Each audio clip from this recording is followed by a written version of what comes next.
جس کو بنیاد بنا کر مجالس ذکر حسین برپا ہوتی ہیں، ماتم کی محفلیں سجتی ہیں، ان کو کوفے بلانے والا کون تھا؟ ان کو خط لکھ کر اپنے گھر آنے کی دعوت دینے والا کون تھا؟ اپنے گھر کی بات کروں، مجھے ٹوک دینا، اپنے گھر کا حوالہ دوں، نہ ماننا، تمہاری کتابوں کے حوالے تمہارے بزرگوں نے لکھی، تمہارے بڑوں نے ترجمے کیے، تمہارے کتب خانوں نے شائع کیا، ان کتابوں کو اٹھا کر انصاف کی نگاہوں سے ذرا پڑھ کر تو دیکھو، شہادت حسین کے اس سارے قصے کے ذمہ دار کون ہیں؟ بلانے والے کون ہیں؟ بلانے کے بعد نصرت کا ہاتھ کھینچنے والے کون ہیں؟ مسلم بن عقیل کے قدموں میں 1,00,000 تلواریں جمع کرنے کے بعد پھر مسلم بن عقیل کو کوفے کی جامع مسجد میں تنہا چھوڑنے والے کون ہیں؟ یہ سارا معاملہ کس نے کیا اور اس کا ذمہ دار کون ہے؟ آئیے ہمارے ہاتھ کے اندر یہ منتہی الاعمال، جس کا ترجمہ احسن المقال کے نام سے، اس کا صفحہ نمبر 398 ہے۔ 398 پر وہ خط موجود ہیں جن خطوں کی تفصیل منتہی الاعمال کا رائٹر عباس قمی بیان کرتا ہے۔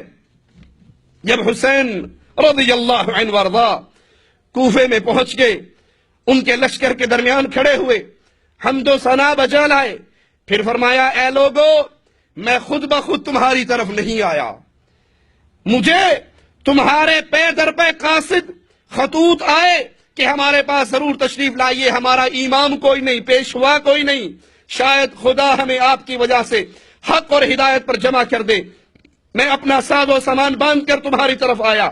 اب اگر تم اپنے عہد و پیما پر باقی ہو تو اپنے پیما کو تازہ کرو، میرے دل کو مطمئن کرو، اور اگر اپنی بات سے پھر گئے ہو، جو خط لکھ کر مجھے بلایا تھا، میں اپنے گھر والوں کو لے کر آیا تھا، معصوم بچوں کو لے کر آیا تھا، اگر وہ عہد و پیمان تم توڑ چکے ہو، میرے آنے کو پسند نہیں کرتے، تو پھر میرا راستہ چھوڑ دو، میں واپس وہاں پلٹ جاتا ہوں جہاں سے آیا تھا، میں خاموشی سے چلا جاتا ہوں۔ وہ بے وفا خاموش رہے، کسی نے جواب نہ دیا۔ سیدنا حسین نے وہ خطوں کے تھیلے منگائے، ان تھیلوں کو الٹا، ان خطوں کو نکالا، پھر کوفے والوں کے نام لے لے کر پکارا، فلاں ابن فلاں یہ خط تو نے لکھا تھا۔ سیدنا حسین کو کوفے کس نے بلایا؟ سیدنا حسین کو کوفے آنے کی دعوت کس نے دی؟ شیخ عباس قمی، منتہی الاعمال، صفحہ 398، امامیہ کتب خانہ موچی دروازہ لاہور سے شائع ہوئی۔ تمہارے حضرت کی کتاب وہ بتا رہی ہے حسین کو مکے سے خط لکھ کر تم نے بلایا، دعوت تم نے دی، اور پھر نصرت اور مدد کے ہاتھ کو اٹھا لیا۔ تذکرۃ الاطہار، شیخ مفید کی کتاب، کتاب الارشاد کا ترجمہ ہے، اس کا صفحہ نمبر 250 ہے۔ 250 پہ پھر یہی قصہ بیان ہوتا ہے کہ سیدنا حسین اپنی مرضی سے نہیں آئے، سیدنا حسین کو بلایا گیا۔ جب اہل کوفہ کو ہلاکت معاویہ، یہ ان کی کتاب کا ورقہ میں پڑھ رہا ہوں، ذرا غور سے سنیے، اور شہادت حسین کے اصل محرکات، اصل وہ اسباب جن پر یہ قضیہ واقع ہوا ہے، اس پہ غور کیجئے۔ گھر سے بلایا کس نے؟ مدینے سے دعوتیں کس نے دی؟ تلواریں جمع کرنے کے بعد واپس کون لوٹ گئے؟ مدد سے اپنا ہاتھ کس نے اٹھایا؟ تمہارے ہی گھر کی ہے، تمہارے ہی حضرت نے لکھی ہے، تمہارے ہی کتب خانے نے اس کو شائع کیا ہے۔ بات میری ہے، کتاب تیری ہے، تیرے گھر کی کتاب کا حوالہ۔ کہا کوفے کے شیعہ سلیمان کے گھر اکٹھے ہوئے اور معاویہ کے ہلاک ہونے پر اللہ کی حمد و ثنا کی۔ پھر سلیمان نے کہا معاویہ مر چکا، حسین نے بیعت سے انکار کر کے بنی امیہ سے نفرت کا اظہار کیا، مکہ تشریف لے گئے، تم ان کے اور ان کے والد گرامی کے شیعہ ہو، پس تم اپنے آپ کو ان کا مددگار، ان کے دشمن سے لڑنے، ان کی حفاظت میں جان نثار کرنے کا یقین رکھتے ہو تو انہیں لکھو، یقین دلاؤ، اور اگر بزدلی اور کمزوری کا خطرہ اور ڈر ہے تو آپ کو دھوکہ نہ دو۔ انہوں نے کہا نہیں، ہم ان کے دشمن سے لڑیں گے، ان کی حفاظت میں جان کی بازی لگائیں گے۔ اس پر سلیمان نے انہیں لکھنے کے لیے کہا تو انہوں نے خط لکھا۔ سنیے خط کو، یہ خط سلیمان، مسیب، رفاعہ، حبیب اور اہل کوفہ آپ کے مومن مسلمان شیعوں کی طرف سے حسین بن علی علیہ السلام کی خدمت میں۔ پھر یہ خط لکھنے کے بعد خط میں کہتے ہیں اس وقت ہماری حالت یہ ہے کہ ہمیں کوئی رہنمائی کرنے والا نہیں، آپ تشریف لائیں، شاید اللہ ہمیں حق پر جمع کر دے۔ پھر نعمان بن بشیر قصر العمارہ میں موجود ہے، لیکن نہ ہم جمعے میں اس کے شریک ہوتے ہیں، نہ اس کے ساتھ عید کے لیے نکلتے ہیں، ہم تو آپ کے انتظار میں ہیں۔ یہ خط عبداللہ بن حمدانی اور عبداللہ بن وال کے ذریعے بھیجا اور انہیں جلدی پہنچانے کا حکم دیا۔ انہوں نے تیز رفتاری اختیار کی، 10 ماہ رمضان المبارک کو مکہ میں امام حسین کی خدمت میں پہنچ گئے اور اہل کوفہ کا یہ خط ان کے حوالے کیا۔ بلانے والے تم، خط لکھ کر مدد کا وعدہ کرنے والے تم، اور جب سیدنا حسین رضی اللہ عنہ وارضاہ کوفے میں پہنچ گئے، یہی کتاب تذکرۃ الاطہار، اس کا صفحہ نمبر 246 صفحے پر سیدنا حسین مسلم بن عقیل کو کوفے کے حالات جاننے کے لیے جب روانہ کرتے ہیں، مسلم بن عقیل پہنچ گئے، کوفیوں نے مدد کا وعدہ کر لیا، لیکن پھر آخر کیا ہوا؟ جلد ہی انہوں نے بیعت توڑ کر، جو بیعت مسلم بن عقیل کے ہاتھ پر ہوئی تھی اس بیعت کو توڑ دیا، مسلم بن عقیل کو دشمن کے حوالے کر دیا۔ کتاب الارشاد شیخ مفید کی، کتاب الارشاد شیخ مفید کی چھاپی تم نے، لکھی تمہارے شیخ نے، اور وہ گواہی دے رہا ہے کوفے کے شیعوں نے مسلم بن عقیل کے ہاتھ پر بیعت کرنے کے بعد اس بیعت کو توڑ دیا، اور وہ جو پیغام لے کر آیا تھا سیدنا حسین کا، اسے پکڑ کے خود دشمن کے حوالے کر دیا۔ مسلم بن عقیل بیان کرتے ہیں، اسی کتاب کا حوالہ ہے کہ جب میں مغرب کی نماز پڑھنے سے پہلے کوفے کی جامع مسجد میں اکٹھا ہوا، 30,000 نوجوان میرے سامنے موجود تھے، اور جب پتہ لگا ابن زیاد آ گیا ہے، بہنیں دوپٹے اپنے بھائیوں کے قدموں میں ڈال کر ان کو لوٹا کر لے گئی، اپنے خامندوں کو لے گئی، مائیں اپنے بیٹوں کو لے گئی، باپ اپنے نوجوان لڑکوں کو لے گیا۔ جب میں نماز کے لیے آگے ہوا، 30,000 میں میرے پیچھے صرف 30 آدمی رہ گئے تھے۔ جب میں مسلح امامت پہ کھڑا ہوا نماز پڑھانے کے لیے، میں نے دائیں دیکھا بائیں دیکھا، میرے پیچھے کوفے کا ایک شیعہ بھی باقی نہ تھا۔ کس نے بلایا؟ کس نے دشمن کے حوالے سفیر کو کیا؟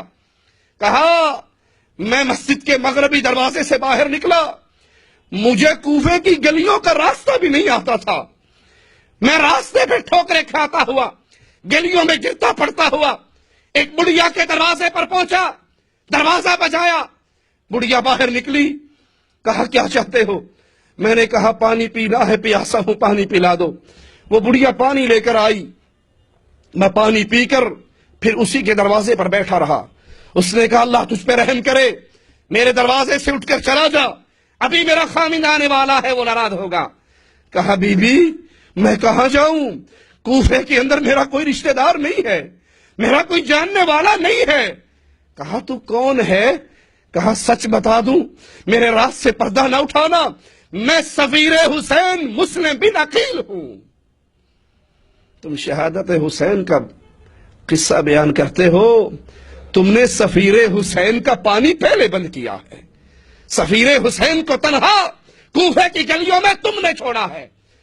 جب اس کو پتہ لگا یہ نواسہ رسول کا سفیر ہے، اپنے گھر میں لے گئی، ایک کوٹھڑی میں داخل کر دیا، ان کے کھانے پینے کے لیے کوئی سامان دینے گئی، اس کا نوجوان بیٹا ماں کو بار بار اس کمرے میں آتا جاتا دیکھتا ہے، پوچھتا ہے ماں کمرے میں کون ہے؟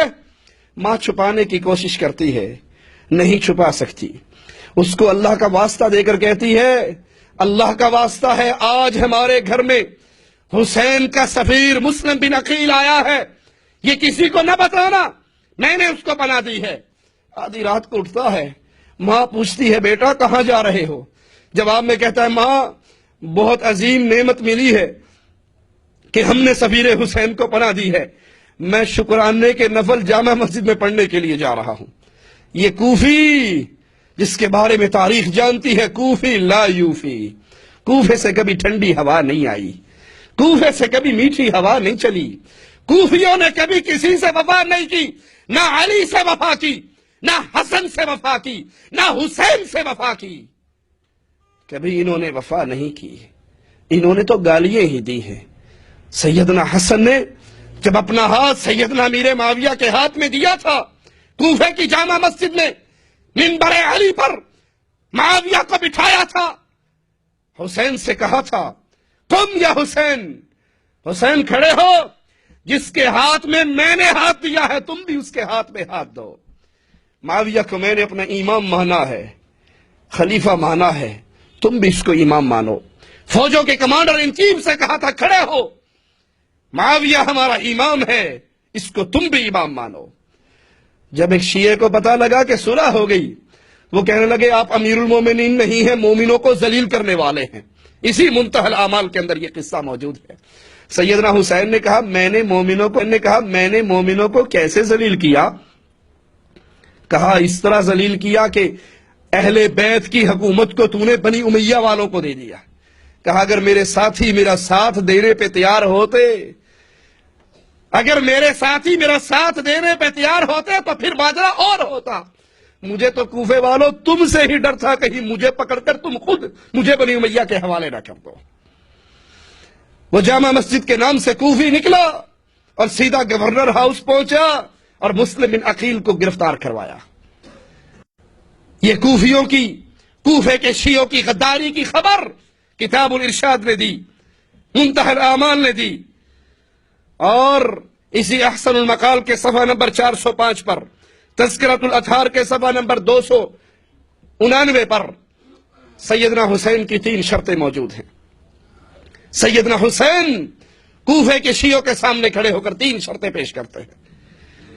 اگر تم میری مدد کرنے کے لیے تیار نہیں ہو، مجھے اجازت دو، میرا راستہ چھوڑ دو، میں جہاں سے آیا تھا وہاں واپس لوٹ جاتا ہوں۔